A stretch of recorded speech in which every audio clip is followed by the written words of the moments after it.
आज के इस वीडियो में जिस वैकेंसी की मैं जानकारी देने वाला हूँ, ये एक ऐसी वैकेंसी का नोटिफिकेशन है जिसे देख के आपको बहुत जो है खुशी होगी और बहुत कैंडिडेट जो हैं इस नोटिफिकेशन का वेट कर रहे थे। और ये एक ऐसी पोस्ट है जो कि ग्रुप पे गेस्टेड पोस्ट है और भारत सरकार के अंतर्गत सीधे आप ज्वाइन करेंगे। बहुत एक बड़ी पोस्ट यहाँ पे निकली हुई है जिसमें आपको अच्छा खासा पे स्केल तो मिलेगा ही मिलेगा, लेकिन उसके अलावा आपको बहुत सारे अदर बेनिफिट्स भी मिलने वाले हैं। अच्छी जगह आपकी प्लेस ऑफ पोस्टिंग रहेगी, अच्छी पे स्केल होगी और अच्छी एक जॉब प्रोफाइल आपको मिलेगी और एक रेप्यूटेड ऑर्गेनाइजेशन में आपकी जॉब होगी। तो पूरा वीडियो ध्यान से देखिएगा। और मैं ऐसे बोलता नहीं हूँ कि शेयर कीजिएगा वीडियो को, लेकिन इस वीडियो को ज़रूर शेयर कीजिएगा अपने उन दोस्तों के साथ जिनकी आप तरक्की देखना चाहते हैं, क्योंकि ये एक ऐसी पोस्ट है जिसके लिए काफ़ी कैंडिडेट जो है वो प्रेपरेशन कर रहे होते हैं, लेकिन टाइमली उनको नोटिफिकेशन का पता ना लगने के कारण वो फॉर्म भरने से रह जाते हैं। तो ये एक ऐसी वैकेंसी है, अगर आपके पास टेक्निकल क्वालिफिकेशन है तो आपको इस फॉर्म को ज़रूर भरना चाहिए। यहाँ पे अगर मैं वैकेंसी की बात करूँ, कौन सी ऑर्गेनाइजेशन है उसकी बात करूँ, तो ये जो वैकेंसी है ये है भारत सरकार के अंतर्गत कैबिनेट सेक्रेटरीट में। जो भारत सरकार का, जो गवर्नमेंट ऑफ इंडिया का कैबिनेट सेक्रेटरीट होता है, उसमें ये वैकेंसी निकली हुई है और वो भी डायरेक्ट रिक्रूटमेंट के बेसिस पे। और यहाँ पे आपकी जो पोस्ट होगी, आपकी जो डेजिग्नेशन होगी, वो होगी सीनियर फील्ड ऑफिसर टेक्निकल की। यहाँ पे आप देख सकते हैं सीनियर फील्ड ऑफिसर टेक्निकल, ये आपकी पोस्ट रहेगी। और एक और चीज मैं बताना चाहूंगा, अभी जाइए मेरे टेलीग्राम चैनल पे। टेलीग्राम चैनल का लिंक अगर आपको पता नहीं है तो इसी वीडियो का जो डिस्क्रिप्शन बॉक्स है उसमें आपको लिंक मिलेगा, अभी जाइए, नोटिफिकेशन आपको वहां पे मिलेगा। तो नोटिफिकेशन को डाउनलोड करके खुद से भी एक बार जरूर इसमें चेक कर लीजिएगा कि क्या क्या इसमें जो चीजें हैं बताई गई हैं और क्या क्या आपको बेनिफिट्स मिलने वाले हैं, कैसे आपकी यहाँ पे जॉब लग सकती है। और एक और इम्पोर्टेंट चीज, सिर्फ आपकी जो प्लेस ऑफ पोस्टिंग होगी, आपकी जो प्लेस ऑफ पोस्टिंग होगी वो मोस्टली नई दिल्ली में ही रहने वाली है। ऐसा भी नहीं है कि दिल्ली में ही रहेगी, लेकिन मोस्ट प्रोबेबली जो है वो दिल्ली में ही आपका काम होगा। तो प्लेस ऑफ पोस्टिंग भी आपकी एक अच्छी जगह रहेगी। तो यहाँ पे सीनियर फील्ड ऑफिसर टेक्निकल की जो ये वैकेंसी है, यहाँ पे आपकी ये जो पोस्ट रहेगी लेवल 10 पे मैट्रिक्स में रहेगी, ग्रुप पे गेस्टेड पोस्ट होगी, कैबिनेट सेक्रेटरीट जो है भारत सरकार का वहां पे होगी। और इसमें स्टार्टिंग सैलरी मंथली आपकी 1,30,000 रुपये होने वाली है। और साथ ही साथ एक बात बता दूं, ये 7th पे कमीशन के अकॉर्डिंग है। जैसे ही आपका नेक्स्ट ईयर 8th पे कमीशन एप्लीकेबल होगा, वैसे ही आप सोच सकते हैं कि आपकी सैलरी कितनी हो जाएगी जब आपकी सैलरी बढ़ेगी। तो इसको आप ये मान के चलिए 30 से 40 हज़ार का इसमें डायरेक्ट इंक्रीमेंट आपको अगले साल से मिलने वाला है। तो आप ये मान के चलिए अगले साल ही आपकी ज्वाइनिंग की जाएगी, तो तब आपकी जो सैलरी होने वाली है वो 1,60,000 से लेके 1,80,000 रुपए के बीच में होने वाली है। तो काफी एक अच्छी अपॉर्चुनिटी है। एज की बात कर लेते हैं, आपकी उम्र कितनी होनी चाहिए। Your age should be below 35 years, आपकी एज 35 साल से कम होनी चाहिए। यहाँ पे आप देख पाएंगे 35 साल से कम एज आपकी होनी चाहिए। यहाँ पे बात करें कि आपकी वैकेंसीज कितनी कितनी है यहाँ पे, तो अलग अलग डिसिप्लिन की अलग अलग वैकेंसीज यहाँ पे जो है वो जारी की गई हैं। अगर बात करें कि आपकी क्वालिफिकेशन क्या होनी चाहिए, पहले तो आपने बैचलर्स डिग्री किया होना चाहिए इंजीनियरिंग और टेक्नोलॉजी में। साथ ही साथ अगर किसी कैंडिडेट ने मास्टर्स डिग्री किया है साइंस का, वो भी इसके लिए अप्लाई कर सकता है। या तो बैचलर्स डिग्री किया हो यानी कि बीई बीटेक किया हो, या एमएससी किया हो।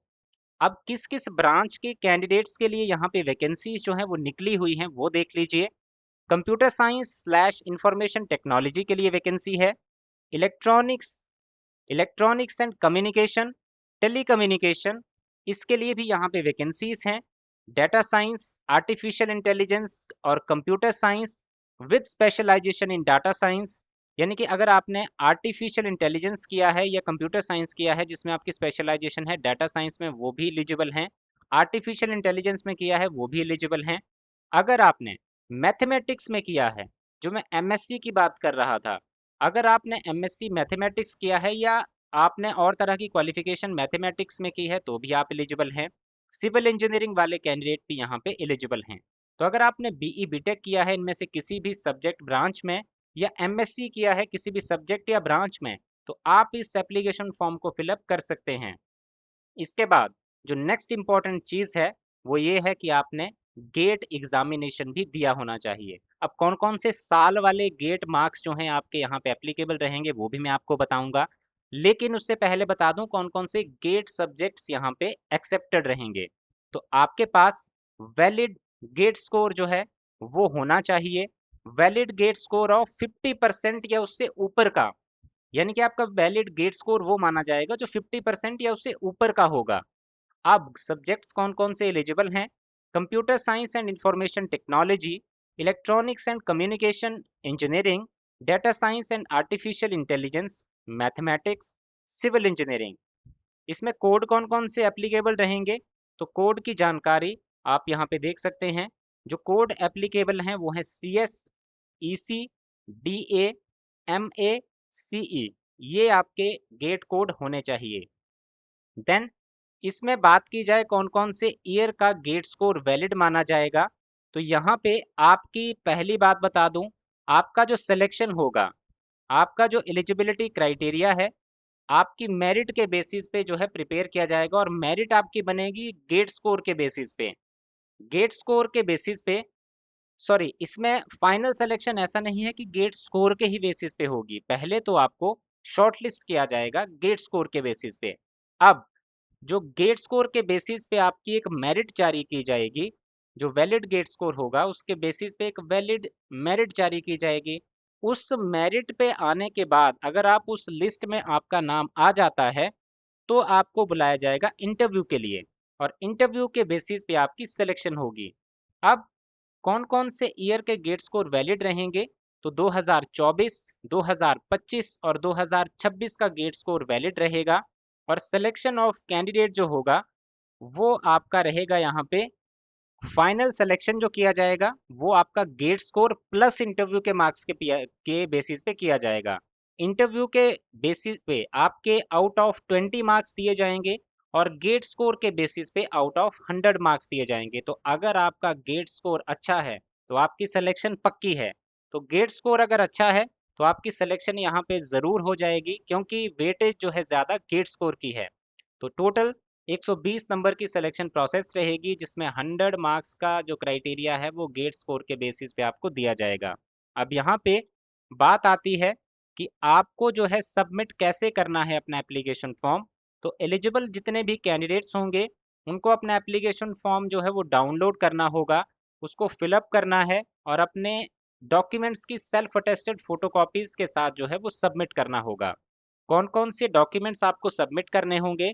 तो आपके जो सर्टिफिकेट्स होंगे, जो मार्कशीट्स होंगे उनकी कॉपीज, आपके मैट्रिकुलेशन की कॉपी, आपकी जो क्वालिफिकेशन है उसके सारे डॉक्यूमेंट्स की कॉपीज, आपका जो मैट्रिकुलेशन अगर सर्टिफिकेट आपका नहीं है तो बर्थ सर्टिफिकेट यहाँ पे देना होगा। मैट्रिकुलेशन सर्टिफिकेट तो वह सभी का ही होगा। तो यहाँ पे आपको ये जो चीज़ें हैं डेट ऑफ बर्थ के सपोर्ट में सबमिट करनी होंगी। अगर आप कहीं एम्प्लॉय हैं तो आपको एनओसी देनी होगी, अंडरटेकिंग डिस्चार्ज सर्टिफिकेट अगर आप एक्स सर्विसमैन हैं, और 2 पासपोर्ट साइज कलर फोटोग्राफ आपको लगाने होंगे।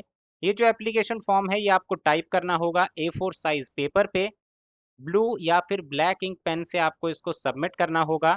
और जिस इन्वेलप में आप अपने सारे डॉक्यूमेंट्स को भेजेंगे वो ऑर्डिनरी पोस्ट के द्वारा आपको भेजना है, कोई स्पीड पोस्ट नहीं, कोई अदर टाइप की पोस्ट नहीं करनी है, ऑर्डिनरी पोस्ट से भेजना है।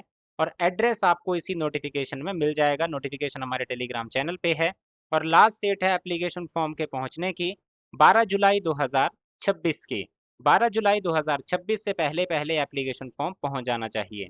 इस तरह का एप्लीकेशन फॉर्मेट होगा जो आप स्क्रीन पे देख सकते हैं। तो एक बहुत अच्छी अपॉर्चुनिटी है आपके पास, गेट स्कोर के बेसिस पे सिलेक्शन प्लस तो जो इंटरव्यू है उसके बेसिस पे आपका सिलेक्शन हो जाएगा।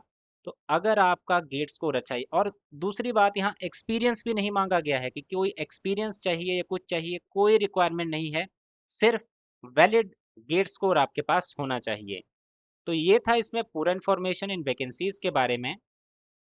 सारी इन्फॉर्मेशन तो मैंने आपको वैसे क्लियर कर दी है, फिर भी अगर आपका कोई डाउट बचा हो तो कमेंट सेक्शन में कमेंट ज़रूर कीजिएगा अगर आपका कोई डाउट बचा हो। मैं वहाँ पे आपकी क्वेरीज को क्लियर कर दूंगा।